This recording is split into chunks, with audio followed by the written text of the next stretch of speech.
Welcome to What's the Story Dublin, the official Dublin City Council podcast with me, your host, Deirdre Malumbi. This podcast deep dives into the work of all the moving parts that make up Dublin City Council. It also shares news of the Council's latest initiatives and exciting events. In today's episode, we're looking at Dublin Fire Brigade. I am joined today by Greg O'Dwyer, who is Assistant Chief Fire Officer at Dublin Fire Brigade. Greg, you are very welcome. Thank you. Nice to be here. Course. Greg, I was wondering if, first of all, you can start by telling us a little bit about your background, as we ask this to all our kind of podcast guests, and how you came to work for Dublin Fire Brigade. Yeah, well, it wasn't a case that it was something I always wanted to be. I served my time as a sheet metal worker originally in Guinness. All my family worked in Guinness, and I would have probably stayed on there, except they weren't keeping on apprentices at the time. And like everybody in the early to mid 80s, I applied for every permanent pensionable job going, and Fire Brigade was one of them, and it came up, and I knew some people in it just to ask what it was about. It sounded like a place I'd like to work, and I've never looked back. I'm 36, over 36 years in now, nearly 37, and I've loved every minute of it. Absolutely brilliant. And Greg, you've come today to kind of teach us a little bit about Dublin Fire Brigade, and I was wondering if you could tell us, first of all, how long has Dublin Fire Brigade actually been around for? Dublin Fire Brigade is around since 1862, so we're 163 years old this year, which we predate the state. So we're the only emergency service that actually predated the state, including obviously the army and so on. And in 1898, we had a very forward-thinking chief fire officer for his time, and he started the first ambulance service in Ireland. He witnessed somebody being knocked down on Thomas Street, John Rogerson's Quay it was, as far as I remember. And he saw the person being, thrown up onto a dirty horse and cart, and he just thought to himself, obviously the risk of infection and all that, and he said, who are the best people who have the cleanest carts in the city? And it were the fire service at the time. So he started up a horse and cart ambulance service, and that was the first ambulance in Ireland in 125 years ago now. Actually, it's 126 years ago now. Wow, it's an incredible history. And today, actually, how many people does Dublin Fire Brigade employ? Operational wise, we have around 1,100 people who are operational firefighter officers, and then overall we have over 1,200 people because we have a big cadre of fire engineers as well, who look after all the fire safety, building control and regulation and all of that, and fire certification of new premises or change of use. And then we have an administration staff as well, who are every person that works in Dublin Fire Brigade are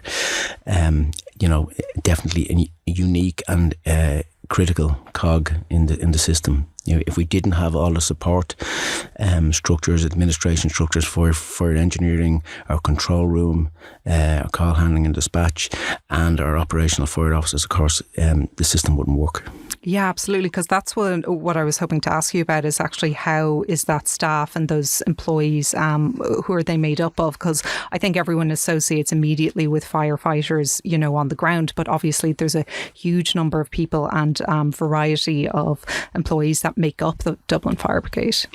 Yeah, as I say, we've just under 1,100 staff, operational staff, and they would be made up of, we have various ranks. We're a rank-based structure, so we have firefighters, sub-officers, station officers, district officers, third officers, assistant chief, and then the chief.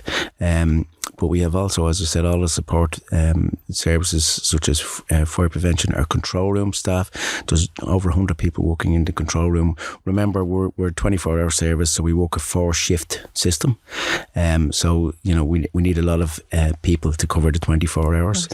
And we also have our own brigade workshops, our logistics department and brigade workshops, who manage a fleet of almost 150 vehicles, and also all of the logistics that come with the storekeeping and the clothing and the consumables that we use and all the equipment that we use.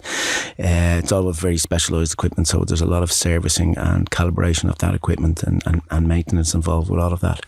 Absolutely. And what does your own role entail actually as Assistant Chief Fire Officer? What would kind of your day-to-day look like? Well, each Assistant Chief have portfolios that they manage and look after.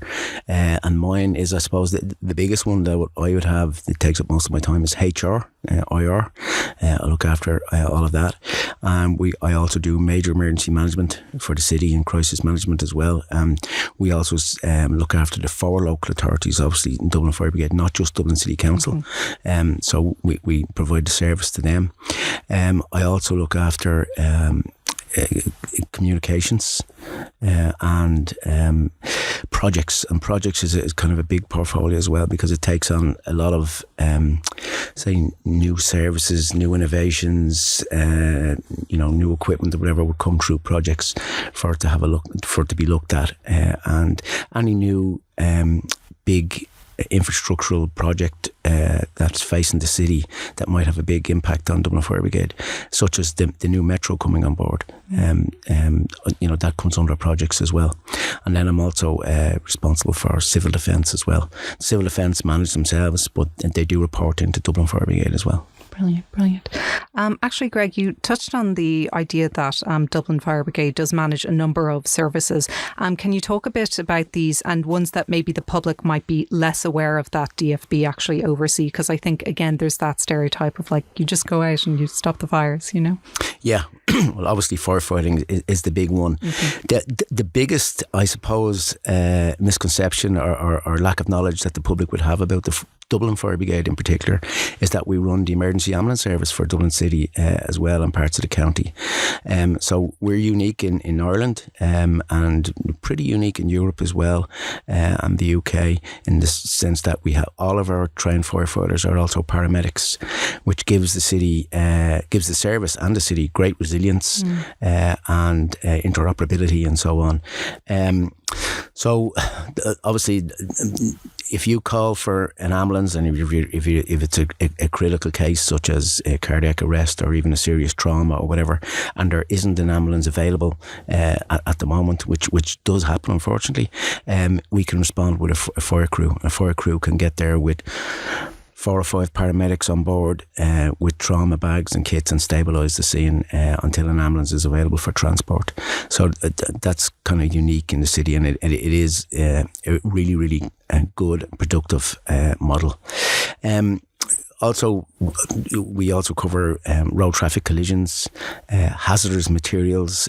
So you could have a hazardous chemical incident. We look after all of that, and we have all of the equipment to deal with that, to identify the substance, to contain the substance and to decontaminate afterwards.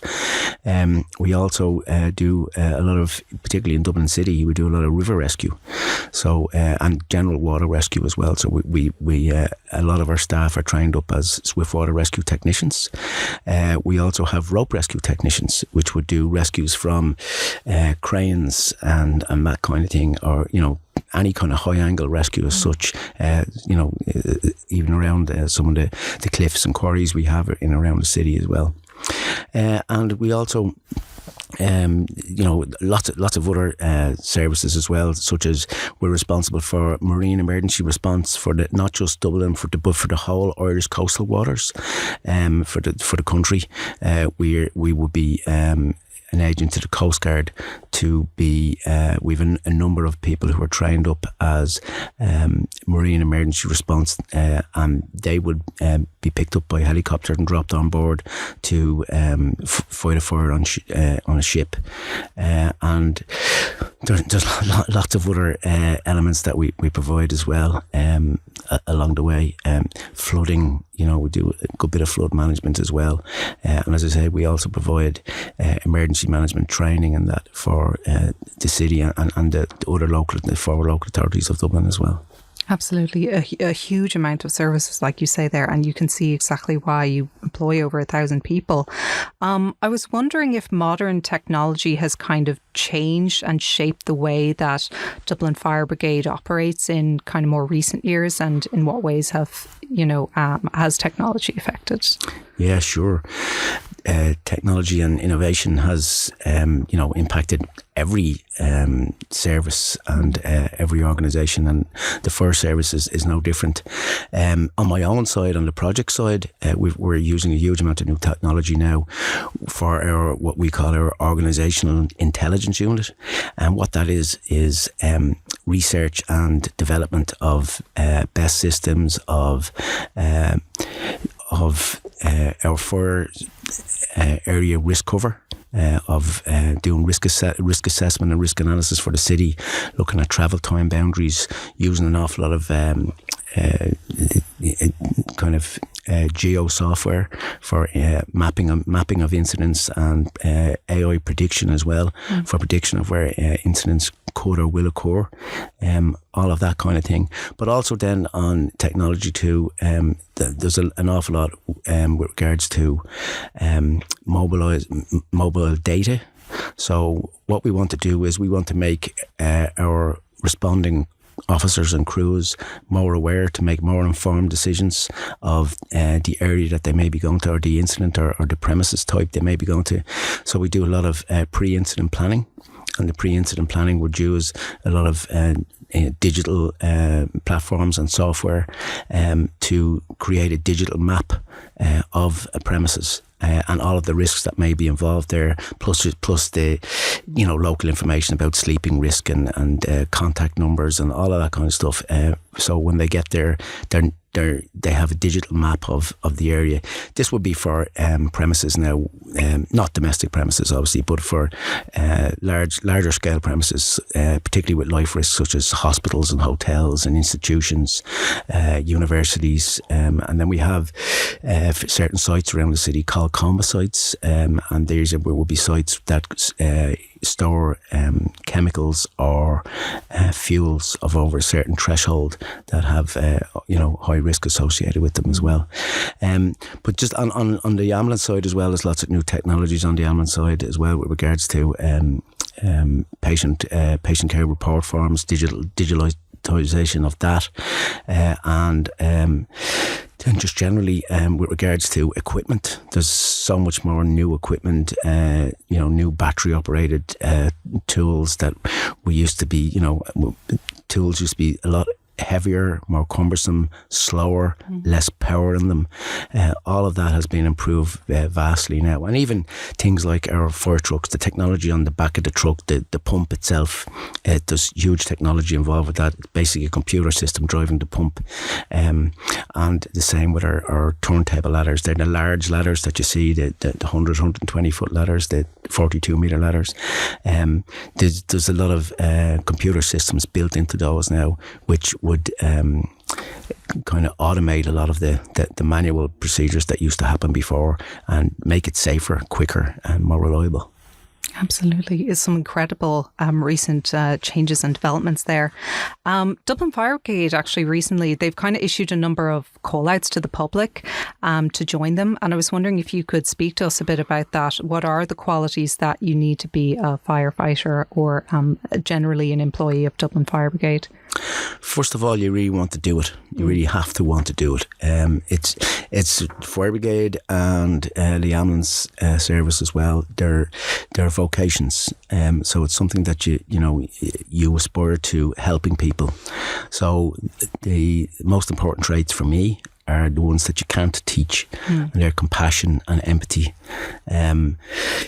Everything else we can teach. We can teach you the physical fitness. We can teach you all the technology. We can teach you all the various techniques and all of that kind of stuff. But you need to really want to be one, and you need to really want to help people as well. When we're looking for people, we're looking like our most recent campaigns that we've had, our recruitment campaigns. We've one just on at the moment actually, and the traits that we're looking for there are our strengths, and we talk about strengths. We don't mean physical strength.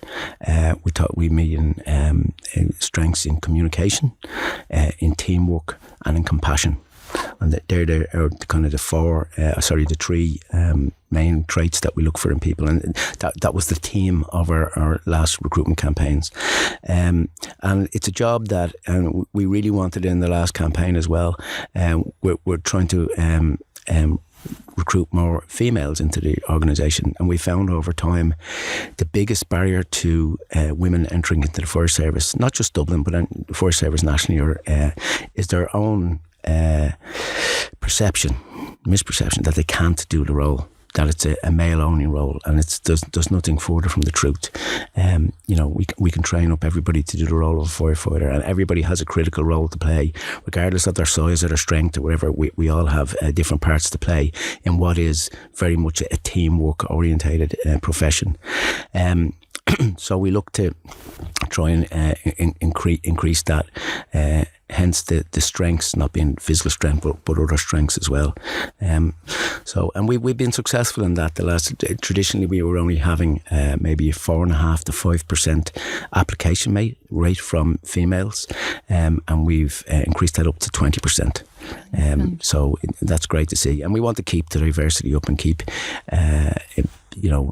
attracting more and more diverse members of the community as well. Yeah, so it's probably like when it comes to the education and experience piece, like it can be from a whole range of backgrounds.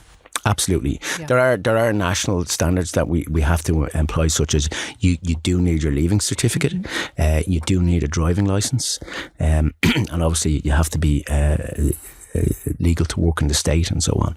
But other than that, there are lots of people that come in with third level education. Some very, very well qualified people come into the organisation, and that's great, because it's great for them to have that education, and it means that they can certainly go further within the organisation and look at career progression. And there's great career progression opportunities available in the fire service, with regards to going up through the ranks and then all the way to chief fire officer if you want to do. You could become chief fire officer in a different county if you want to do whatever. And then for those who have engineering skills, they could go down the engineering route and become fire engineers, and if that's their passion. Fantastic. Greg, I was hoping to talk to you a little bit more about your own career, actually, and if you could share with us maybe some of the highlights that you've had in your career with the Dublin Fire Brigade so far. Highlights. I suppose every time you turn a new corner in your career, it's the highlight of the time. Obviously, being in the position that I am now, when I became assistant chief fire officer, it was a big deal for me, and that was a highlight. But every other rank before that, and first of all, when you pass out as a recruit and you out of the training centre and you go into your first station as operational, that was a massive highlight for me, and it is for every firefighter. And I suppose every kind of memorable incident that you were at where there was a positive outcome, where you helped somebody, where you saved a life or whatever, they're all highlights as you go through your career. And then each time, if it's a case that you do want to go for promotion, go up through the ranks, every time that you do achieve a different rank, obviously it's another highlight for you. Or when you pass the fire brigade is as is the whole council, great for further education with the educational schemes that are available, and they're particularly specific to the Dublin Fire Brigade. There are a number of internal courses and development, kind of professional development that you do, and from the time you walk into Dublin Fire Brigade to the time you retire, you're training constantly, you're doing new courses constantly. There's upskilling, there's CPGs, there's CPD, all of that, and it's constant. And every time that you achieve one of those markers, if you like, is another highlight, and helps you, progress further in the organisation. Or even if you don't want to progress further, but progresses your knowledge and your skill base to be able to do a better job.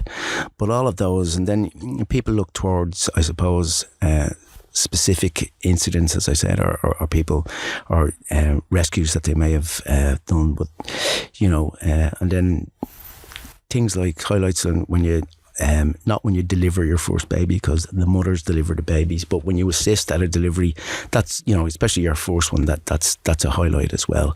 And all of those kind of little markers, they're the things that can make you go home feeling good about your day, that you've helped somebody. It's really about helping people.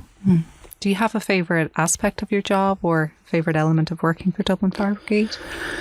I can't say. I suppose when you're a firefighter, I suppose the favourite thing is you never know what's next. That's the favourite thing. There's no boring day. You can, you might have some boring hours here and there or whatever, but generally, you never know what the day is going to hold for you, and that's kind of the favourite thing about it. For me, my job now is a lot more routine, in the sense that I'm dealing with kind of management and administration functions most of the time. So for me, my favourite thing would be now in my position, something you don't wish for, because if you do wish for it, you're wishing kind of bad misfortune on somebody else.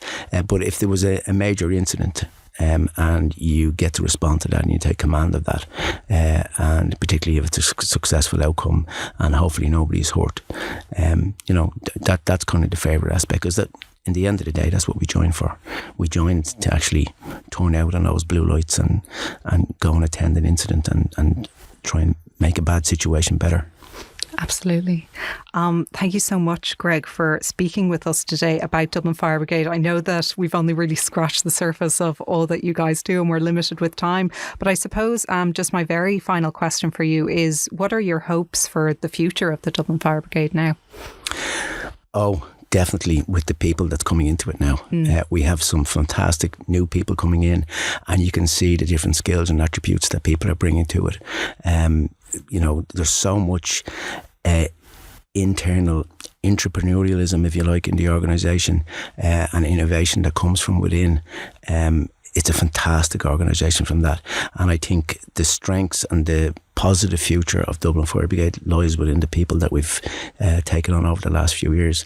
Their passion for the job, their ideas that they have, the skills that they have, and hopefully they get the backing, they get the support to bring all of those ideas and betterments of the job to fruition. Absolutely. I think that's a beautiful note to leave it on. So we'll keep it there. Thank you so much, Greg. We really do appreciate so much you taking out the time to speak with us today about the Dublin Fire Brigade and the wonderful services that you guys provide. You're welcome. Thank you. And thanks again to today's guest, Greg O'Dwyer. I'd also like to extend my thanks to our audio engineer and editor, Robert Fay. This podcast was produced by myself, Deirdre Malumbi, and Michael Ryan, and recorded in the Central Library Studio. Be sure to spread the word if you're enjoying What's the Story Dublin, and to like and subscribe for future episodes. Slán go fóill.